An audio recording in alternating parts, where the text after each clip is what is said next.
Hey everybody, and welcome to another episode of Nerds with Friends. My name is Cody Leach, and as always, I'm joined by Christian Garcia. So anyone on YouTube can see it. I just found this. It was right behind on the toys. This guy looks like Cody. Yeah, little G.I. Joe guy. He's even got your sunglasses. I know.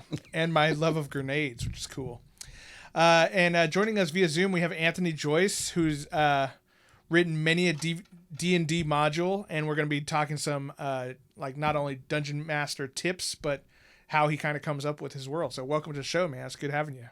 Yeah, thanks for having me, guys. I'm really excited to be here and talk some D&D with you. So I'm ready to dive in. Oh, man. Anytime we can talk D&D is a good day for us because we are a couple tabletop nerds. And, you know, anytime we can get some more content, we sure do love it. Heck yeah. Well, to all of our listeners, watchers, viewers on YouTube, we do appreciate you guys coming back every single week. Please like and subscribe. Click the little button down at the bottom, whether it's on Apple Podcasts, Spotify, Stitcher, or YouTube. We do appreciate it. And if you want to become a patron of the show, you can check out patreon.com/nerdswithfriends to help us buy more deal modules. You know, they're not free a lot of times, so we do like to spend a lot of our money there too. So we do appreciate that. All right. Well, before we get into talking about Dungeons and Dragons, we'd like to do a little thing on the show called Nerdy Confessions, where we kind of confess the things that make us a nerd. So, Christian, why don't you lead us off, and that way Anthony can kind of see. So my nerdy confession is I'm almost done with the second act of The Sandman on Audible. I think I talked about the first one. It was great. It's so good. I can't wait to watch. I'm not sure if they're going to do Sandman live action show. There has to be a show. I don't think they can do a movie of it. It's too long. Yeah, I think it's a show, if I'm not mistaken. Yeah, but it's so good, and now I'm into audio dramas. Like, now I want to listen to more. And actually, we were talking to our friend Tim. Hopefully it gets done. There's going to be a Dark Tower Stephen King. Yeah, like a radio drama. Yeah, so I want to hear more of those. I was trying to research, and like all they have is really like the old school ones, like really old school ones. Yeah, like War of the Worlds. War of the Worlds. Yeah. But I did find some cool ones that Vincent Price has done. He's done a bunch of them, so I might start listening to those. I imagine those are quite old as well. Yeah. But dude, he's got such an epic voice that it's fucking timeless, so it doesn't matter. But I don't know, like, I hope that the popularity of Sandman makes some more, because they're really cool. Yeah. I didn't think it'd be a medium that I would enjoy, but I've been enjoying it a lot. So hopefully some more stuff happens, and hopefully we get that Stephen King one, the Dark Tower, going, because that one should be cool. Hopefully. Interesting. Hopefully. You should check out, I think, on Audible, where you can also listen to Nerds with Friends.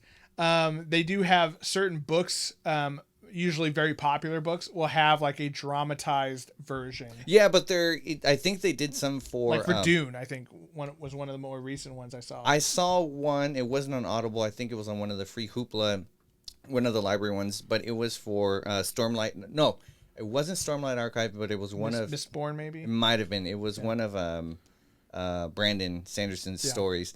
But it's obviously abridged, so you're not going to get the whole thing. Oh, interesting. So that's the only reason why I didn't do that one. I was like, no, I want the unabridged ones. You know, I want the whole thing.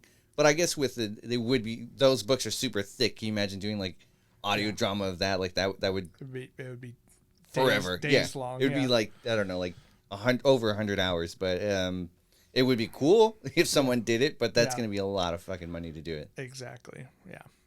My nerdy confession, tabletop gaming related. I think I told you a couple weeks ago how I've been getting into Warcry. Yes. Warhammer Warcry. So I've fallen even deeper into it. I'm already buying my second Warhammer Warcry warband, which is like, you know, your team of squad of guys together. So it's one of these things where I think if you ever get into like wargaming, Christian, I know you're not big on. I'm not gonna paint them. I can't paint that small. You definitely could if you tried, but it's one of those things where like I think part of the fun, much like in D&D, I think, where you're like creating a character can be just super fun, and there's, you know, I know people who have like 10 different characters just created and ready to go. Yeah. The same thing is true for like building army lists. And just like playing around with the points and the abilities and stuff, and so I've been working on that for the past week, and I've already ordered some new minis, so pretty excited. What's the company? Games Workshop. Yeah, they own your soul. They sure do. Yeah.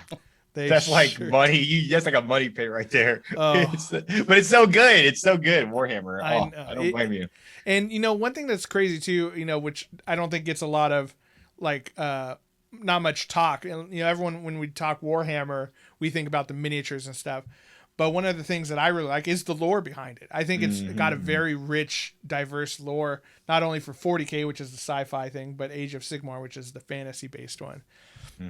And some of the novels and stuff are awesome. It'd be cool if they leaned a little bit more into the role play aspect of it. They have some role play light stuff in, but not what we're used to. Cool.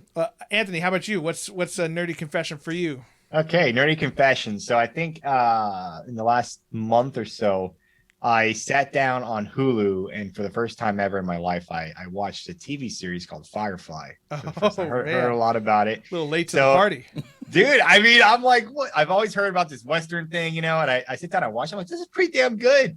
And then it got, like everybody says, the first season, that's it. And then I read about like all the kerfuffle about how they screwed up the premiere of the show back in the day. And it's disappointing, but I'm glad I got to like see it all in one piece. I also ordered like the comics, I guess, that tell the story between the last episode and then Serenity, the movie. Nice. And then I watched the movie. So I got to get like the whole Firefly experience recently. Yeah, I got to see it all in order kind of thing, the way it was meant to be. Yeah, and it was good. We'll never see any more. Yeah. No, I know, right? I know. I don't think we'll see any more of Joss Whedon stuff. I'm sure he'll be back. But yeah, so what'd you think? Good stuff, right? I think it was good. I can see why a lot of people are big brown coat fans, what they're called, I guess, and why they're sad with how the show was rolled out and then kind of collapsed on itself. So I think it's a good, at least there's a good solid season. At least that's the silver lining.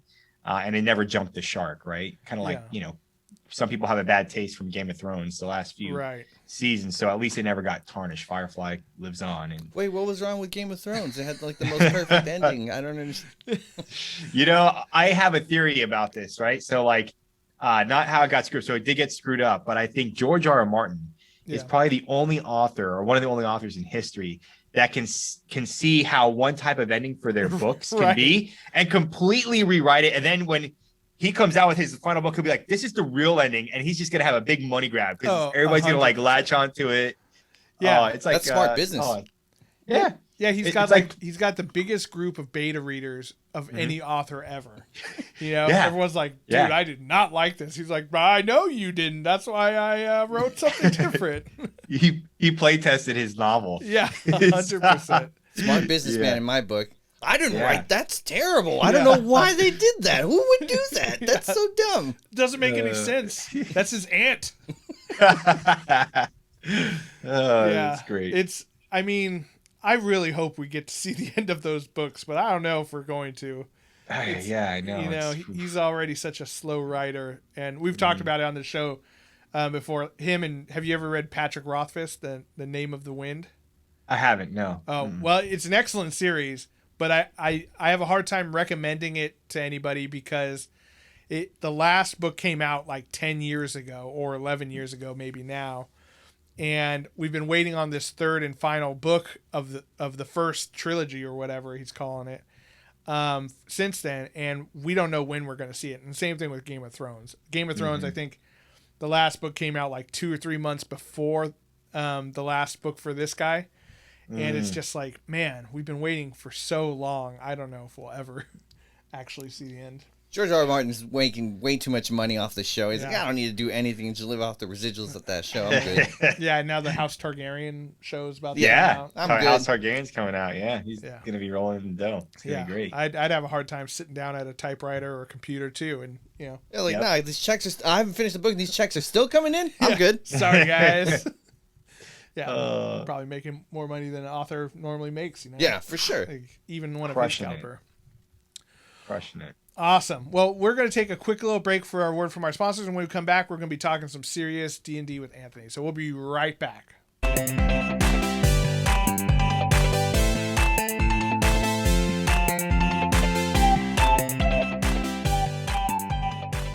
And we're back. That's our little sponsorship break we take in the middle, Anthony, where nothing, we Nice. just pause for a second, but some ads play. So it's a little behind the curtain here. Nerds Editing and Friends. tricks. Yeah, exactly. It's me like pausing, cutting, Yep. spreading it out. Insert ads about tourism to Georgia or whatever. Didn't we get one for Oregon? Yeah, it was something like that. Yeah, visit Georgia or Oregon or whatever. We're like, okay, cool. I mean, Oregon. Oregon's tight.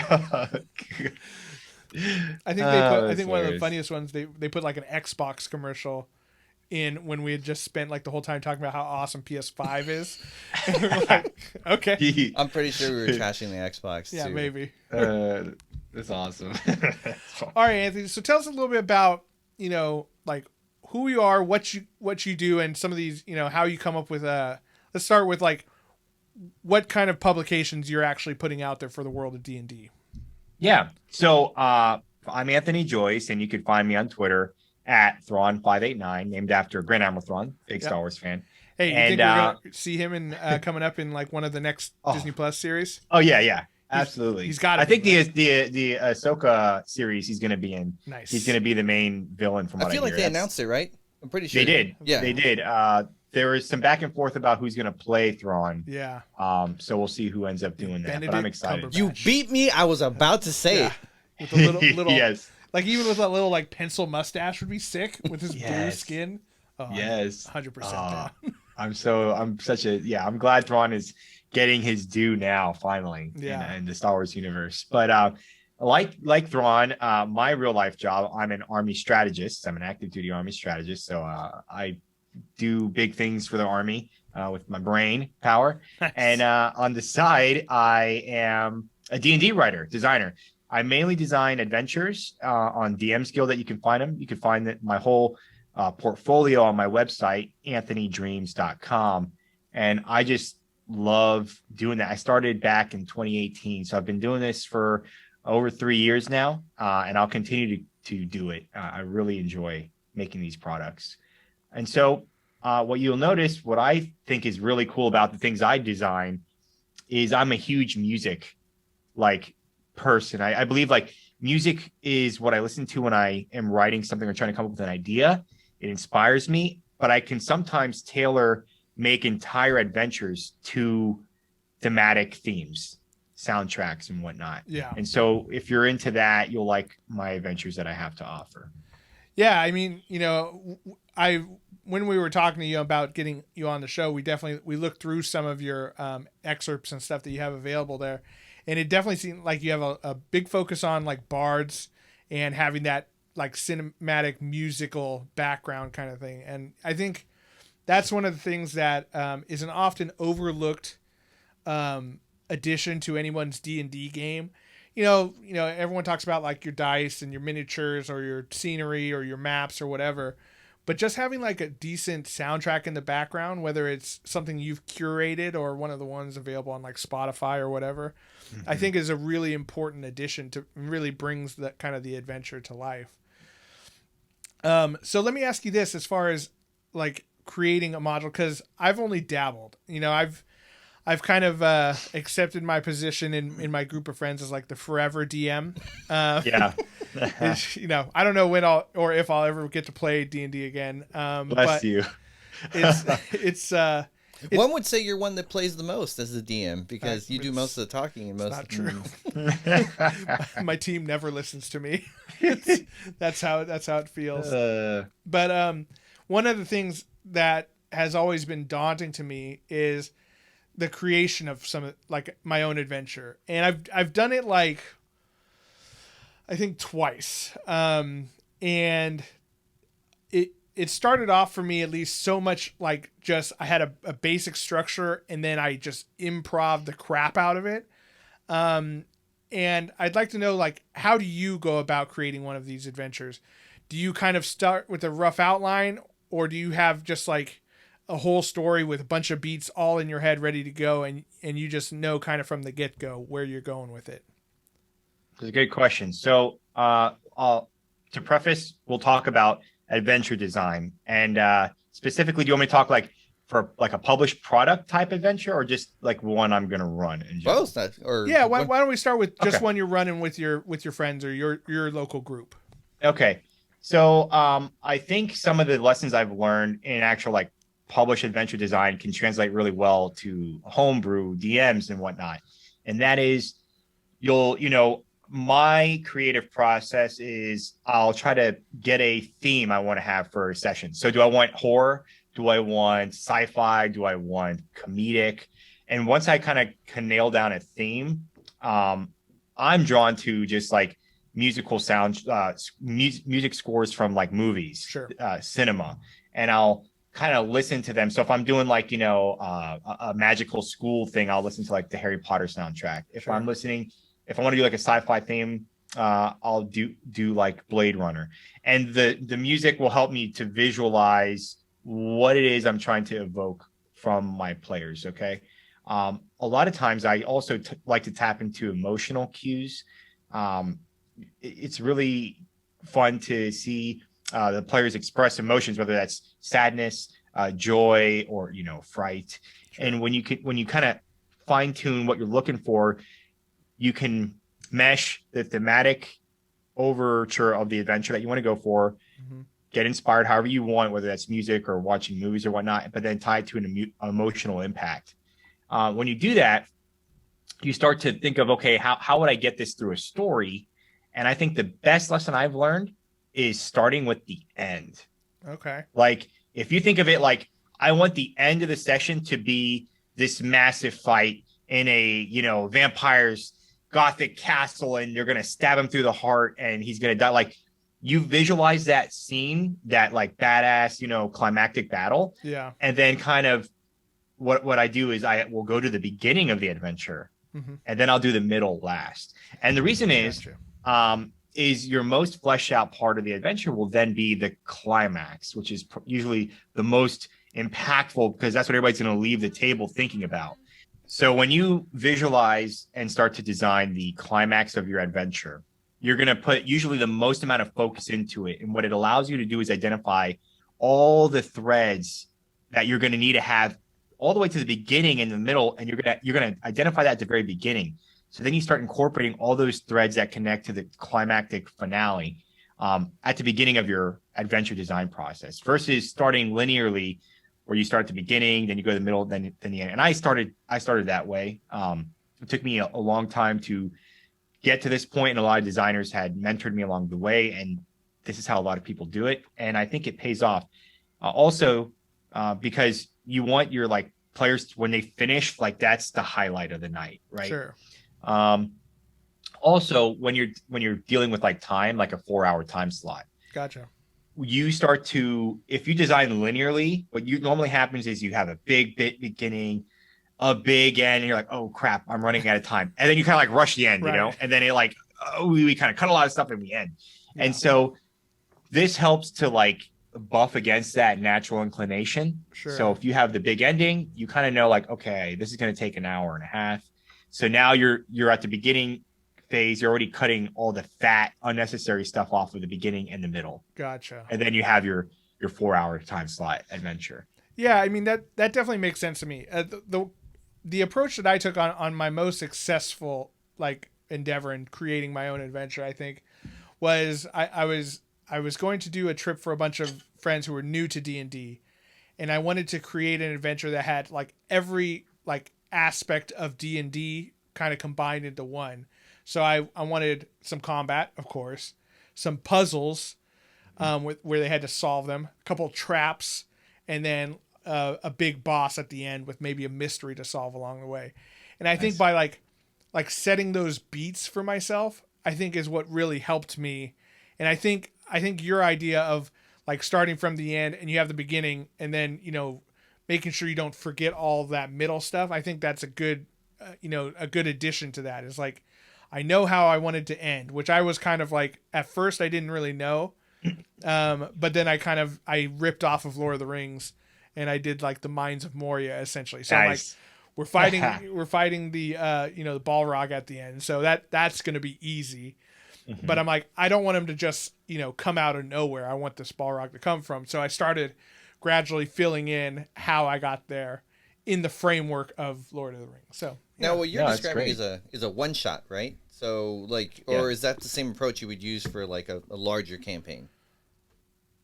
So that's a interesting one. For a larger campaign, I don't think I would necessarily use the same approach. Simply because it'd probably be infeasible in the sense of there's so much that can happen in terms of the character's Right. agency molding the story. It's going to be really hard for you to visualize the end, especially if you're talking like a 20 session campaign arc Yeah. or something like that. So that was for a one shot. Yeah. My advice there is for a one shot. For campaigns that I've ran, if I'm not running like a hardcover, because I'm a big fan of like the WotC hardcovers, but I've done Sure. a homebrew campaign all the way up to like level 20. I start to just kind of see how I have a big bad and they're doing stuff, right? But the characters, as they're interacting with the world, I'm kind of layering that into my world building along the way so that the next session, I know how to incorporate things. It's a slower process, and it depends on what kind of DM you are. If you want to give a lot of player agency, that's going to be a completely different process. And if you're a DM and a player group that prefers a more linear type of adventure. Right. So there's different schools of thought on that. And they're equally valid. It's just whatever group you're playing with, Yeah, I think that's a good point. A lot of people, have in their brain like their own idea of what D&D can be. Like some people, including a couple in our gaming group, Who wants a grill like the shopkeep for they 20 minutes? Yeah, they want to ask the shopkeep about his life story and ask, what's in the back room behind the, the counter. And other people are like, we're here to find about the Giant King and where he's being held. Let's move this along, And then me as a DM, I'm somewhere in the middle. I don't want them to go too far forward where I haven't prepared maybe yet for that night. But I also don't want to spend 20 minutes like making up a backstory for a shopkeep. Yeah. So, I think that's you kind do of like the Truman Show. You go back and there's just cameras back there. They're filming you. That's it. He's like, I don't actually sell anything. I just work here. Like, I don't know. I don't know who any of these people are. I have a script. It can be really, I think that's one of those things that I think players can do a good job of understanding. Like, especially, I've never really experienced this, but especially when you go to a convention and play like a one shot or a part of a campaign, like that DM has, this much prepared and this time slot to get everything done in, to realize that there are going to be some constraints. You're not going to be able to wander the all of Fae run, in that short amount of time. But I feel like the guys running those, it's not their first rodeo. Like, No, these are like no. professionals. Like, all right, I know how to herd cats. If these guys are getting away from where I need them to go, I can get them back in line. Yeah, absolutely. And this is some good, insight, I think, for like newer DMs or players who've played D&D a long time and they want to take on the DM mantle, to understand that as long as the players are having fun, that's really like a successful event. And and as you've described, like if you had a group of players, because I've seen like groups of players that they like to go shopping in town or go eat and just role play. Like that's a success. And I think a lot of DMs that when they're new to the game, they may get anxiety of, is this like, am I supposed to be doing something here to make them have fun? But players can have fun if you just put them in a situation and let them do their thing, So it's cool to know that as a DM, you can relax at times and just let things play out. If you don't have anything necessarily planned in the moment. Here's a kind of a selfish question for myself and my own DMing, because this is one thing that I've always kind of struggled with when running a campaign. When characters go shopping, how do you create a separate inventory for every shop they go to, or do you just say, hey, what are you looking for, and do they have it, do they not have it? Because that's one thing I've always kind of struggled with. And we've talked to quite a few people. We've talked to Satine Phoenix and Luke Gygax and stuff. And everyone seems to have their own kind of take on it. But I'd be interested to hear how you run that. Yeah, I have a few ways I've run it before. And I think I've had to where every shop has an inventory list. Now I will admit that there are products you can buy that will do that for you. Okay. So if you're a DM with not a lot of time, there are products where it'll have 10 different shops and 10 special inventories, and makes your job real easy. Yeah. Now notice there is some kind of consequence, I'll say, not in a negative sense, but the reality is you're limiting what's there maybe kind of arbitrarily, so players may not get what they want all the time. I think I have grown to just say, you pretty much, if you're like in a big town, you can pretty much get anything you want. Sure. Get it. Unless there's an item that I think as a DM will break the campaign or that they shouldn't explicitly have. Yeah. I'd rather take time to cut out items I don't want them to have and just let them have free reign. Because that's fun. As a character, you're going to have many different builds. And that's what, it's hard for a DM to think about what the player who's playing the character really wants and what they want to try. Like, what if one of the guys is a fighter and they want a pole arm, or they want to use two-handed weapons. So letting them have that freedom.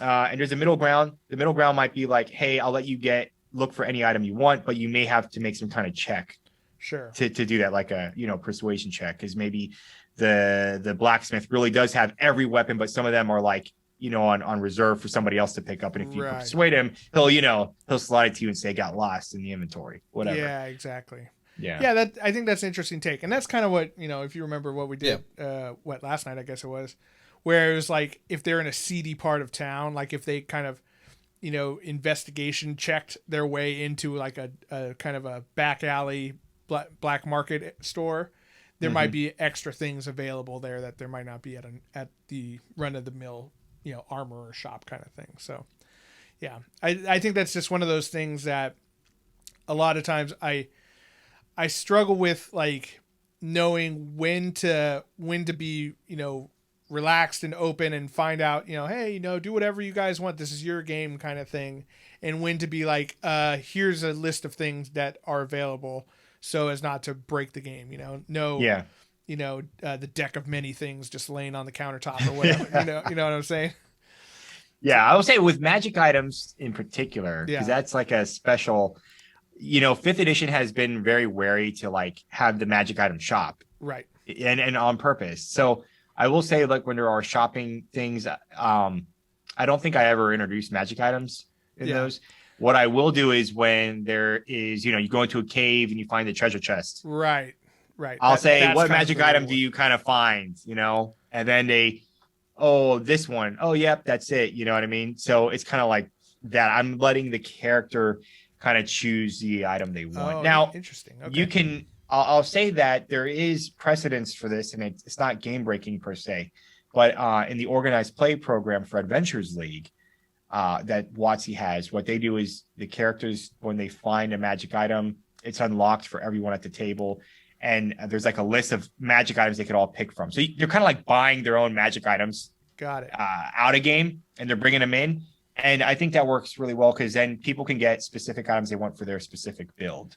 Yeah. Versus putting the work on the DM. Because a lot of this is like, we're extra work on the DM. Like, okay, now I'm a DM, I'll speak for myself. Like, I got my full-time military job. I got my 3 kids. I design stuff. Like, I don't have time to worry about what your character specific, uncommon magic item that they want is. Right. That makes sense. I'd rather that be the player's responsibility. Yeah. And tell me ahead of time, so it's not game breaking. Right. I think that's a good point, because like that's another thing I struggled with, and I don't ever really sell magic items. The most they'll ever find at like a special shop would be like maybe they have like one potion of healing, or maybe they'll have a silvered blade here and there kind of thing. But like the real fun stuff is always like a big bad, like, treasure chest or whatever. Yep. And one thing that I've always struggled with is like, okay, I have 5 players in my game, and, how do I know what Christian's half-orc rogue would want, and what, Tim's, he's a tiefling warlock? Tiefling Warlock, yeah. Mm-hmm. Like what's cool to either of those guys. And our tiefling warlock, doesn't play much like a warlock. He plays very much like a bard almost. He's like very much like the comical face of the group almost. And to try to figure out like what's important to them. And I think that kind of, giving a little free reign to them, again, not throwing like the crazy craziest game breaking stuff out there, but giving them a little choice. I think that's an interesting idea.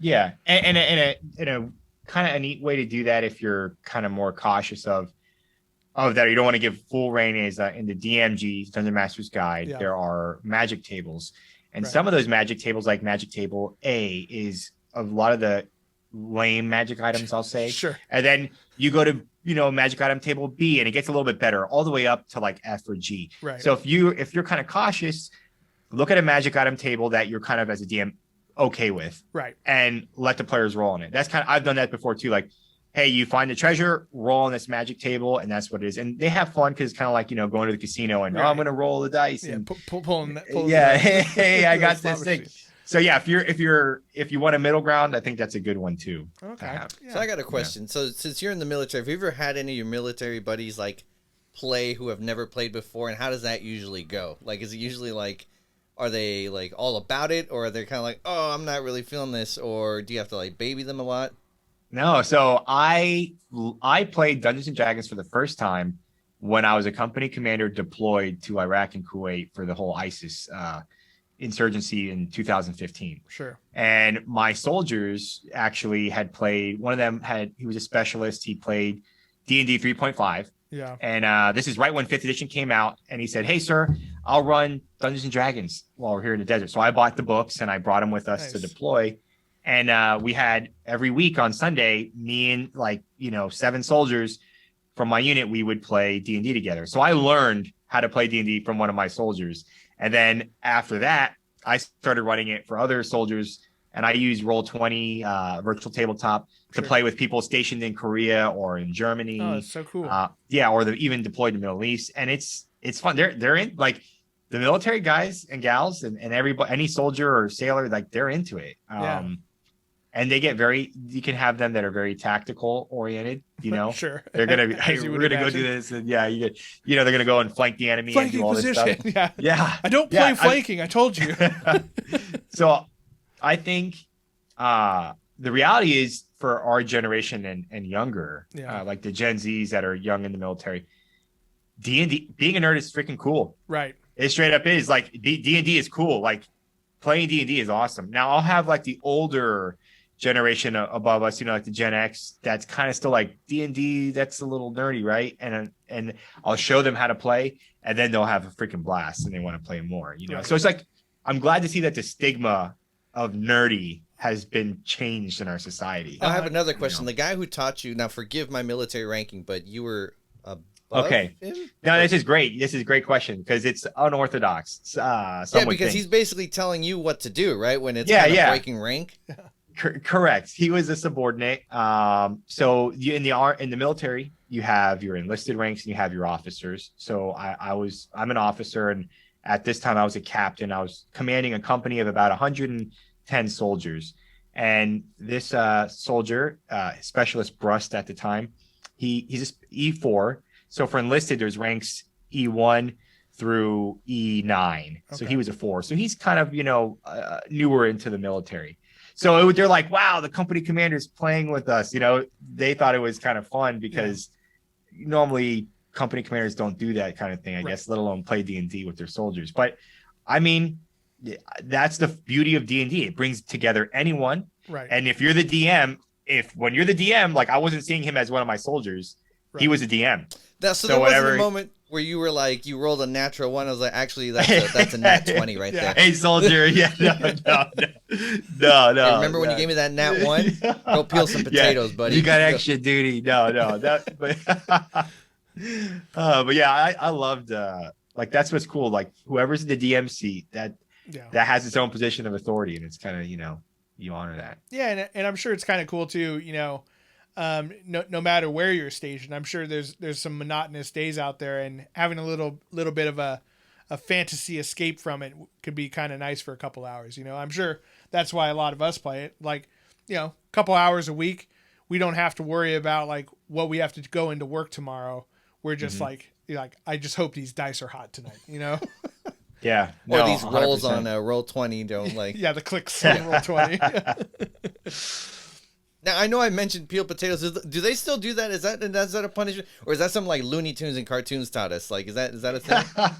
These soldiers in the army. So the only punishments they would have is called like extra duty, and that's when they have to just stay up for 18 hours and do mundane things like cleaning rocks off the ground or something. But that we don't as a military now.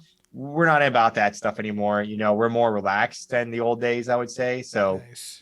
there's not that divide between officer and enlisted. It's more, hey, you're a person, you're a human being, right? We're going to treat you with respect. Doesn't matter if you're a general or if you're a private. Like, you're going to come in to our military and you're serving the country. Like, you're going to be treated well. Yeah. We're going to make sure you're good. And that, like, when I was a company commander, I gave everybody off on, like, I remember the game Destiny came out. Oh, fuck yeah. I gave everybody the day off of work when it came out. You are a saint.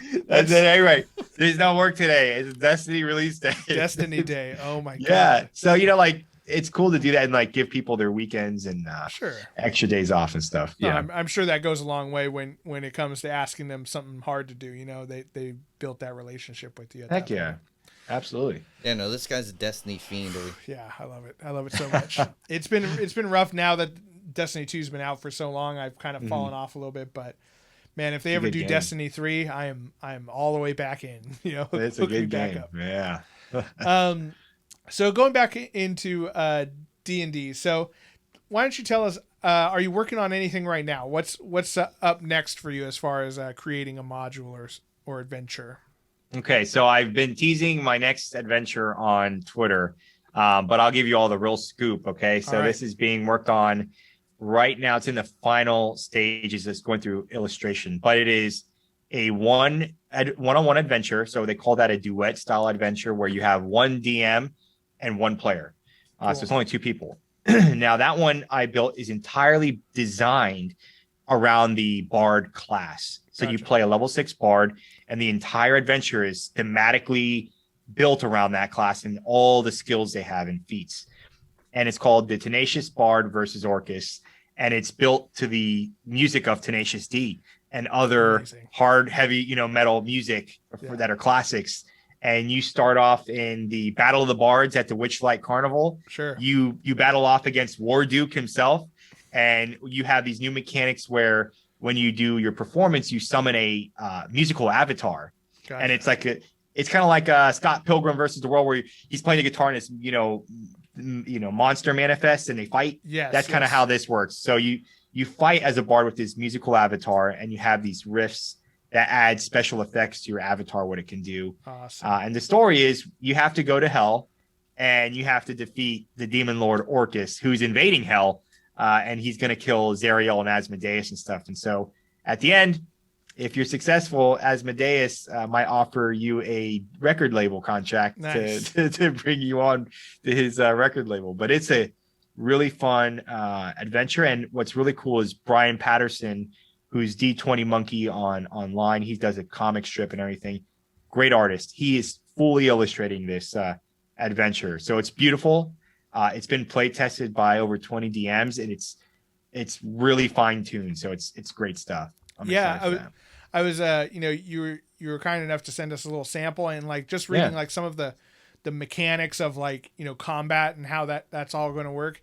It's so interesting. I mean, I think when a lot of us think about creating a D&D adventure, we're like, okay, like what can we do in Waterdeep today? We look at it like placing our adventures in something that already exists. How do you come up with an idea that is like it's almost not even D&D anymore. It's so original that yes, we have a framework of how we play this game, but you have like the riffs and the musical soundtrack that goes along behind it. Like, where do you get that kind of inspiration from?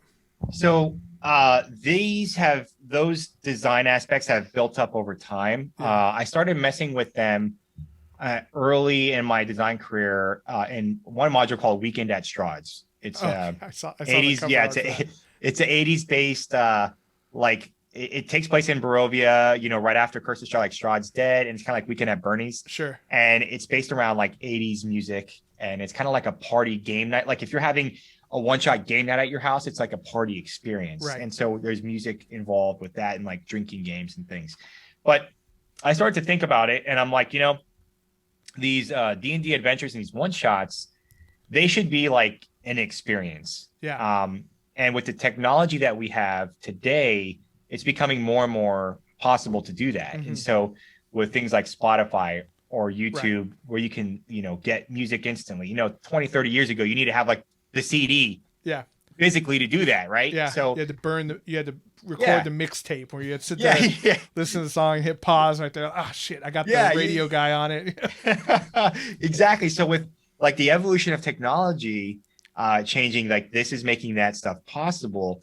And then I made an adventure called the Blood Hunter, based around Matthew Mercer's Blood Hunter class. Okay, sure. And that's a one-on-one as well. That was my first one-on-one I ever did. And I started to realize, like, there's a gap in the products that are available to D&D players. So you have like all the adventures are normally built for your traditional group, right? Style play. And some of them came out, like Wizards of the Coast had the Essentials kit, and it's like this can be tailored for one-on-one, but it wasn't specifically one-on-one. Right. And then there started to be a few duet style adventures that were coming out here and there.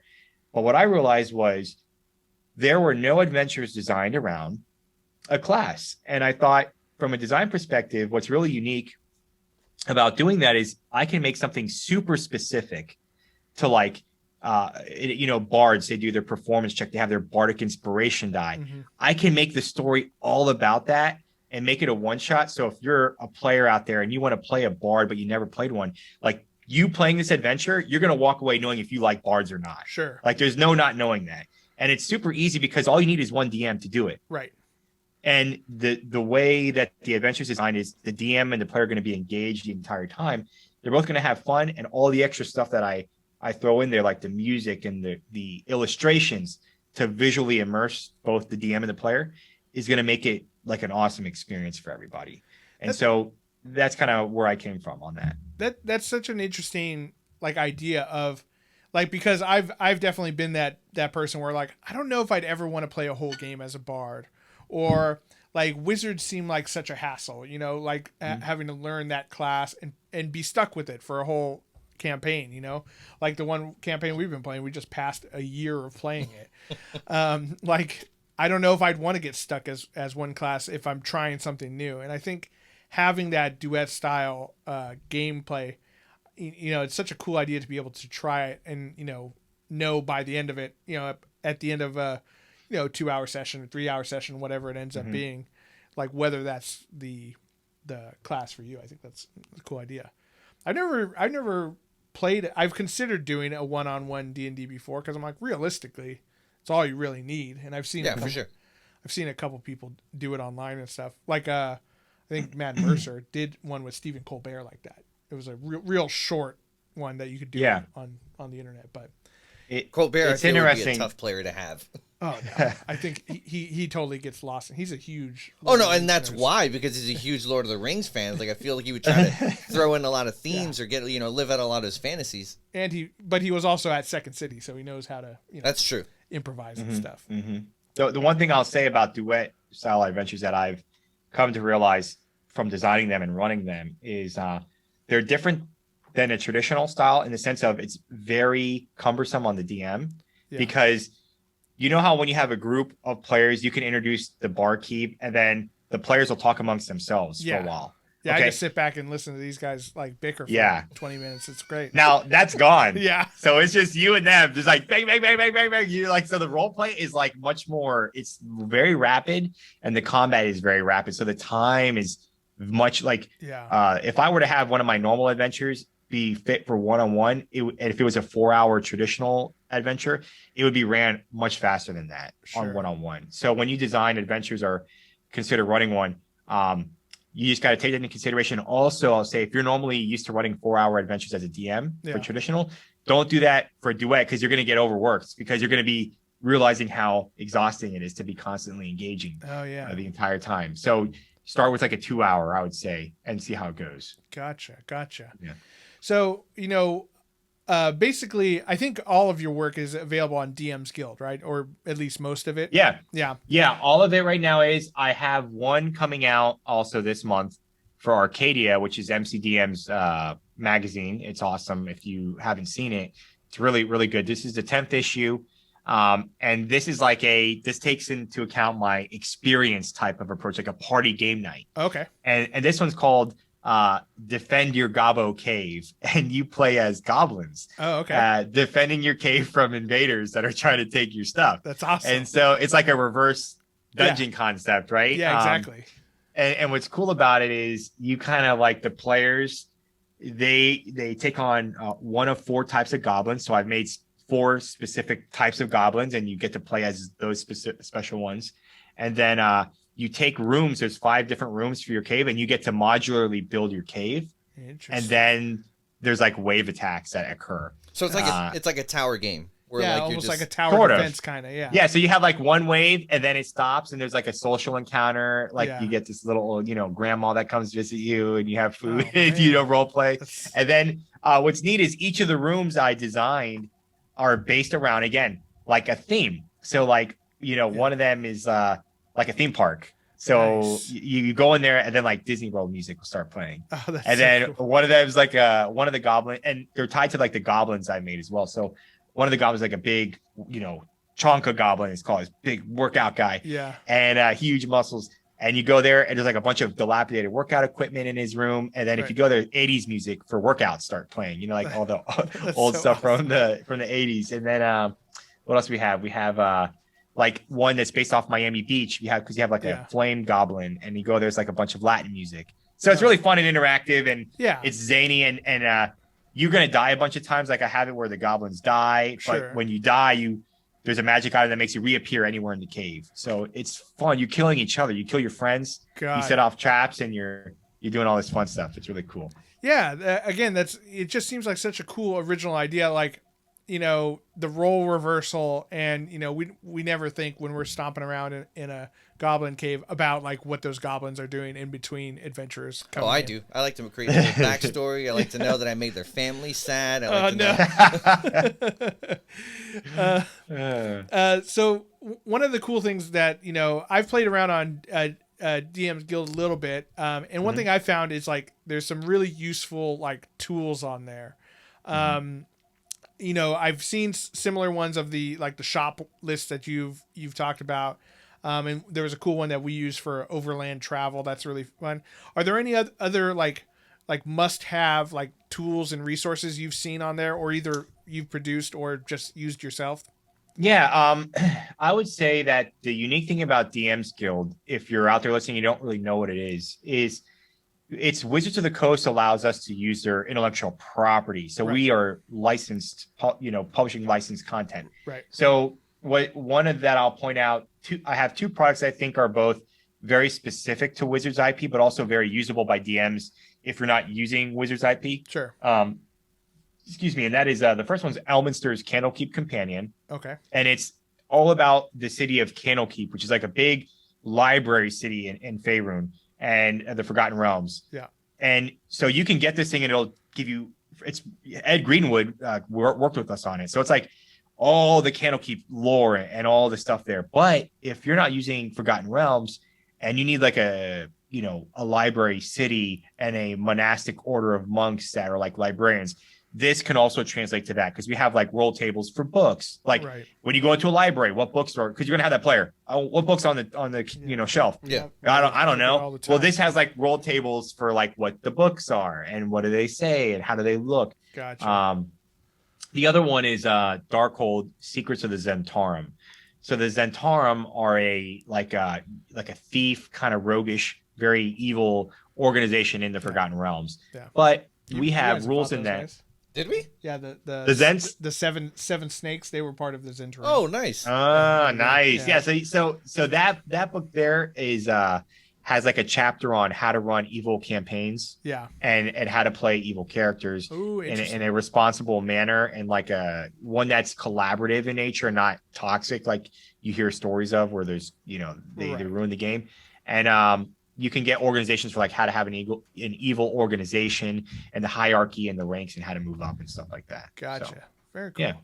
Yeah, I think both of those would be good, and I think I really like those books, like the library one you were talking about, where it's like I can take portions of that and just plug it in whenever I need like an order of monks or a bookstore or something. And we do have one of those players who's always asking about like, hey, what books do they have? I'm like, I don't know. It's like an elvish romance novel. Just put it down. Don't look at it. Does it have the secret map in it? Huzzah! No, it doesn't. None of these do. Please leave. Well, cool, man. That's so exciting. Let us know where like our listeners and watchers can find that information, and whenabouts is that new the Tenacious Bard coming out, and also where they can follow you, all the social medias. Plug whatever you need. So if you're on Twitter and you want to follow me there, it's at Thrawn589. And if you want to look at all my stuff that I publish, I update my website as my publications come out. That is anthonydreams.com. And you'll find all my publications on there. And the Tenacious Bard one is going to be coming out hopefully this month, depending on how illustrations go with the holidays coming up. But definitely it's like at the finish line. We're getting there. The Arcadia one with the goblins, that's going to be out this month at the end of the month. So you can get that through the MCDM website or their Patreon. They have a subscription for the magazine there. Awesome, man. I'm super excited. I'm definitely going to check out both. I'm a huge Tenacious D fan, so.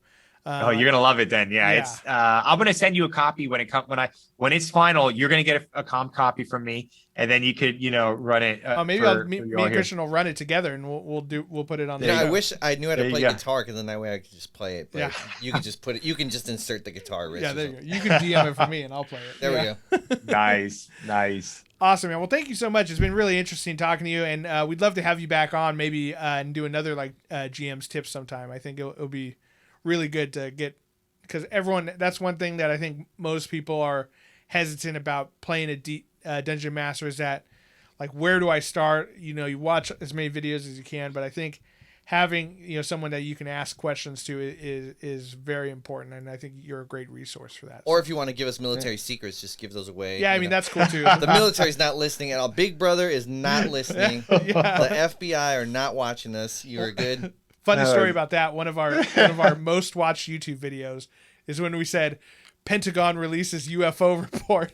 We had like in the first day we had like 500 listens. We're like, oh my god, what have we done? Some people were pissed. Yeah, they were upset that we did not actually release. We didn't give away any government secrets. Like, no, we're just two dumbasses talking about what we think's gonna happen. Aliens. Yeah. It's funny. Here's a funny story. So when I was working in the Pentagon, there's this one room I would take everybody to, and I'm listening. It has, you can, this is not, we don't have to talk about the classification level, but no, it has like alien autopsy room on it, right? Yeah. So you bring people by, like, what's that?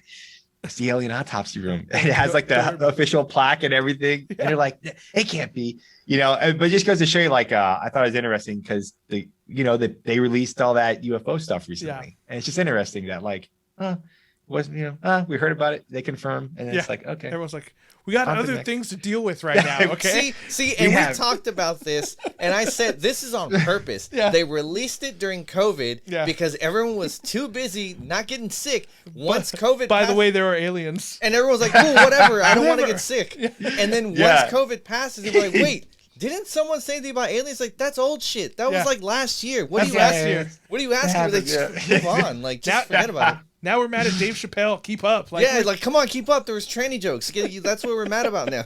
It's so funny how quickly we move on from that. But that's funny they have an actual room like that. I would check around. They have, so that one, again, because you can go in the Pentagon and do tours. And so they'll bring tour groups by there, and they're like, what the hell? And they have one that's like the Rebel Hoth, like that Rebel Hoth base or whatever. Oh, it has like a tauntaun on it. Oh, that's amazing. So it's cool nice stuff. to know that they have a sense of humor. Yeah, exactly. I'd be that's the one if they didn't. Yeah, that's the one thing. If anybody is out there, you could always try to get on a Pentagon tour. You can get in, and it's open to the public. If you set up, go on their website, you can go in there. Let's do it. I'm down. Yeah, let's go on a Pentagon tour. I would totally joke around if I worked there. I'm like, where do you think Mulder and Scully work? They're in there doing all that hard work. They're back there. They're in the basement. Let's go to the basement. Well, thank you so much, Anthony. It was really awesome talking to you, and a lot of great information. I'm very excited to play some of your modules. I can't wait. Cool. And to all the nerds out there, remember, you can follow us at nerdswithfriendspodcast.com or become a patron of our show at patreon.com/nerdswithfriends. Support the show and, support our D&D habit because, Lord knows we have one. And all that information, again, nerdswithfriendspodcast.com. Thank you to our patrons who help make this show possible. We do appreciate you guys. We'll raise your names up scrolling above our faces on YouTube. So we do appreciate you guys.